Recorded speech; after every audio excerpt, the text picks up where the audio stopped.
Good morning students, welcome back to my YouTube channel. आज हम class 12 के company accounts को स्टार्ट करने जा रहे हैं। कंपनी अकाउंट्स का पहला चैप्टर इशू ऑफ शेयर्स।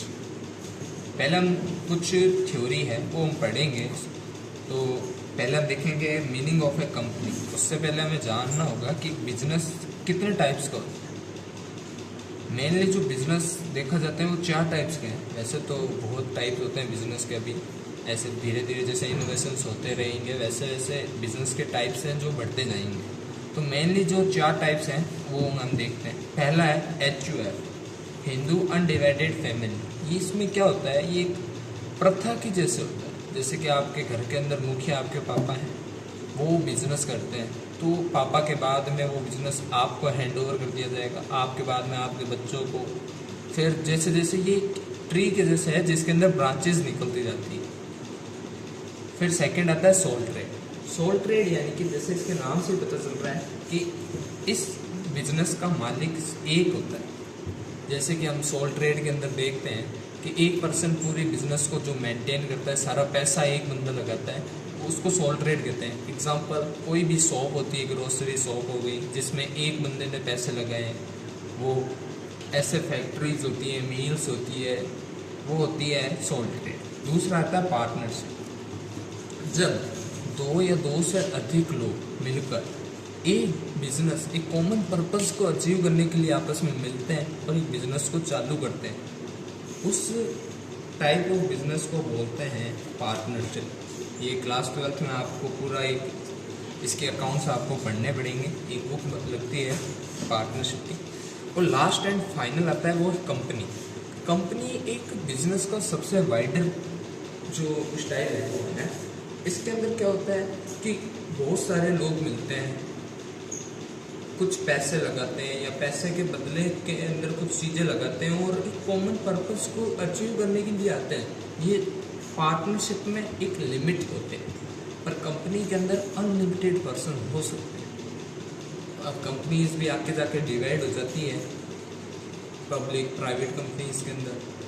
तो हम मीनिंग पढ़ेंगे। The company is association of person who contribute money और money's worth to a common stock and employ it for some common purpose. यानी कि कॉमन पर्पज के लिए या तो पैसा लगाएगा या उसी के बराबर, यानी कि उसका अल्टरनेटिव। अगर जैसे एग्जांपल देखें तो किसी के पास स्टॉक पड़ा है तो वो हो सकता है, किसी के पास में फर्नीचर है वो हो सकता है, किसी के पास में एसेट्स हैं। जैसे हमें कंपनी को खोलने के लिए मेरे पास बिल्डिंग है तो मैं बिल्डिंग दे सकता हूँ पैसों के बदलों में उस बिल्डिंग, या फिर मैं ज़मीन दे सकता हूँ, तो वो कॉमन पर्पस है। अब एक कंपनी के फीचर्स पढ़ेंगे। मेन फीचर्स हैं ये, आपके एग्जाम के अंदर पूछे जाते हैं 2 मार्क्स के क्वेश्चन के अंदर। पहला है सेपरेट लीगल एंटिटी।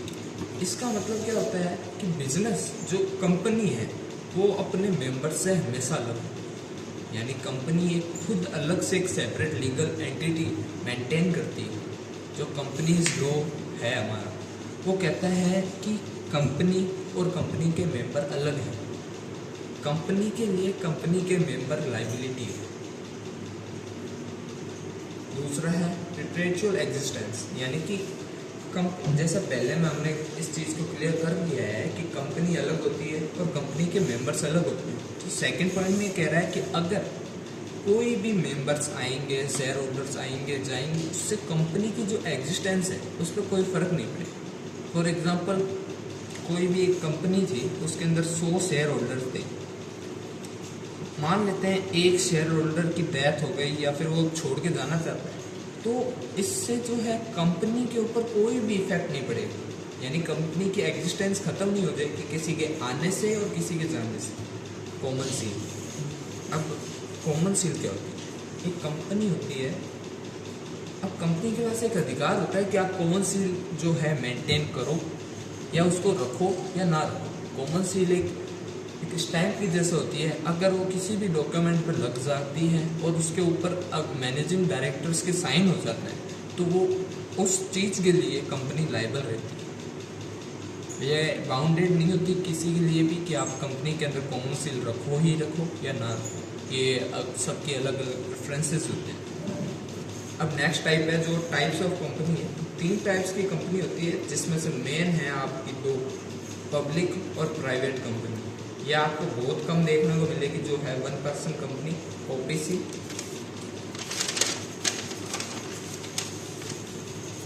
पहले देखेंगे पब्लिक कंपनी। पब्लिक कंपनी क्या होती है? ये एक टाइप ऑफ कंपनी है जिसके अंदर जो पब्लिक है वो इसके अंदर इन्वेस्ट कर सकती है। फॉर एग्जांपल, कभी आपने सुना होगा कि आईपीओज आते हैं स्टॉक मार्केट के अंदर। आईपीओ आते हैं, जैसे अभी स्विगी लेकर आई थी। अपनी बड़ी बड़ी कंपनी होती है, वो पब्लिक से पैसा उठाना चाहती है, जिससे कि वो अपॉर्चुनिटीज़ को ग्रैब कर सकें और ग्रोथ की तरफ बढ़ सके। तो कंपनी अपने आप को as a public company register कराती है। फिर क्योंकि ये एक स्पेशल राइट होता है पब्लिक कंपनी के पास कि वो पब्लिक से पैसा ले सकती है। तो ये पब्लिक कंपनी होती है। इसके पीछे जो कभी भी देखोगे, इसको पहचानने का है कि कंपनी के पीछे लिमिटेड लिखा होगा। अब इसके अंदर मिनिमम जो नंबर है, नंबर ऑफ मेंबर्स, यानी बीओडी में, बोर्ड ऑफ डायरेक्टर्स के अंदर, वो मिनिमम तो 3 होने चाहिए। और मैक्सिमम का अभी तक कोई ऐसा क्राइटेरिया आया नहीं है। एक पब्लिक कंपनी को आपको शुरू करने से पहले मिनिमम आपको 7 मेंबर होने जरूरी है। यानी यहाँ शेयर होल्डर्स की बात होगी, पहले पॉइंट के अंदर शेयर होल्डर की बात। और मैक्सिमम कितने भी हो सकते हैं। अब इसका दूसरी जो टाइप है वो है प्राइवेट कंपनी, जिसके पीछे क्या लिखा होता है? Private limited company. ये पब्लिक कंपनी से थोड़ी सी गलत। जैसे पब्लिक कंपनी पब्लिक से पैसा ले सकती थी, वैसे प्राइवेट कंपनी अपने आप को स्टॉक मार्केट में लिस्ट तो करवा सकती है, पर पब्लिक से पैसा नहीं ले सकती। बस यही एक डिफरेंस है। इस डिफरेंस को याद रखना कि पब्लिक कंपनी और प्राइवेट कंपनी में क्या डिफरेंस रहता है। ऐसे तो पॉइंट्स के ऊपर बन सकते हैं, जैसे number of members, number of directors, सब। अब इसके अंदर नंबर ऑफ शेयर होल्डर्स हैं वो है 2 होने चाहिए। मिनिमम आप 2 से मैक्सिमम 200 तक। अगर आप 200 की लिमिट क्रॉस करते हो तो फिर आपको as a public company list करवाना पड़ता है। नंबर ऑफ डायरेक्टर्स यहाँ मिनिमम 2 होते हैं, मैक्सिमम की यहाँ पे भी कोई लिमिट है नहीं। इन पॉइंट्स को याद रखना। अब आती है लास्ट, 1% कंपनी ओपीसी। एक ये प्राइवेट लिमिटेड कंपनी होती है, ये भी पब्लिक से पैसा है जो बोरो नहीं कर पाती आईपीओ की तरह से।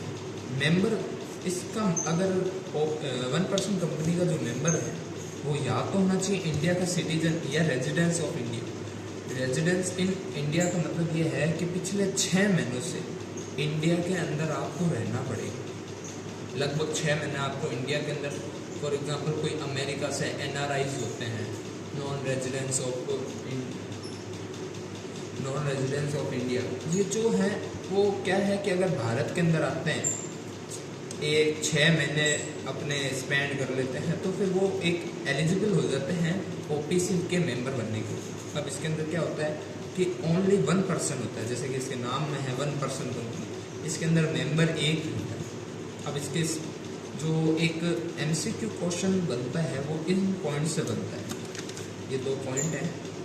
जब तक आपकी कंपनी की शेयर कैपिटल या तो 50 लाख से कम हो या 50 लाख के बराबर हो, और दूसरा है एवरेज टर्नओवर, यानी एवरेज सेल्स जो 2 करोड़ से ज़्यादा नहीं होनी चाहिए। यानी कि 2 करोड़ तक हो या 2 करोड़ से कम हो, तो आप एक 1% कंपनी बनने के लिए एलिजिबल हैं। अब इसके बेनिफिट्स क्या हैं? बेसिक से बेनिफिट्स हैं। आपको जो फाइनल स्टेटमेंट्स तैयार करते हो उसके अंदर आपको कैश फ्लो स्टेटमेंट नहीं बनाना पड़ता। और ऑब्वियसली जैसे आपको पता ही है कि एक अगर 1% कंपनी है तो उसके अंदर सारे डिसीजंस है जो कौन लेगा, वो एक बंदा ही लेगा। तो इसके अंदर ये है कि provision for general meetings proxies not are apply, यानी कि आपको कोई भी मीटिंग करने से पहले, जैसे पब्लिक और प्राइवेट कंपनी के अंदर आपको मीटिंग करने के लिए आपको एक स्पेशल नोटिस जारी करना पड़ता है कि इस तारीख को हम मीटिंग करेंगे। ये बात मीडिया न्यूज़ के अंदर सब में आ जाती है कि इस कंपनी की इतने दिन की आज जनरल मीटिंग है। आप देखते भी होंगे कि न्यूज़ चैनल्स के अंदर के जैसे टाटा, जियो, इनकी मीटिंग्स होती हैं तो हमें बता देते हैं पहले से। इसका इफेक्ट इनके स्टॉक्स, इसके शेयर्स में और पड़ता है। शेयर मार्केट के अंदर हर मीटिंग का इफेक्ट पड़ता है। तो ये बेनिफिट्स तक हमने यहाँ कवर कर लिया है। अब नेक्स्ट आता है, अगर कोई चाहे कि मैं ओपीसी से प्राइवेट या प्राइवेट तो ऑब्वियसली है ही, पब्लिक कंपनी में करना चाहूँ तो आप 2 साल से पहले नहीं करा सकते। यानी इनकॉर्पोरेशन का मतलब ये होता है मैंने अपनी एक कंपनी 1 अप्रैल को स्टार्ट करी ओपीसी कंपनी, मैंने काम 1 अप्रैल से कर लिया, पर जो 1 अगस्त को है ना मैंने अपनी सारे डॉक्यूमेंट्स थे वो रजिस्ट्रार ऑफिस में जमा करवा दिए, पर रजिस्ट्रार ने मेरे को अपनी कंपनी को इनकॉर्पोरेट कब करा 1 अगस्त को करा। तो इसका मतलब है कि जो लीगली जो मेरी एग्जिस्टेंस है ना वो इस 1 अगस्त से, यानी कि आप 1 अगस्त से रख ले 2 साल तक, आप 2 साल से पहले आप अपनी कंपनी को पब्लिक कंपनी में कन्वर्ट नहीं करा सकते। और शेयर कैपिटल जब तक कि आपकी 50 लाख से कम है और आपका टर्नओवर है जो 2 करोड़ से कम है।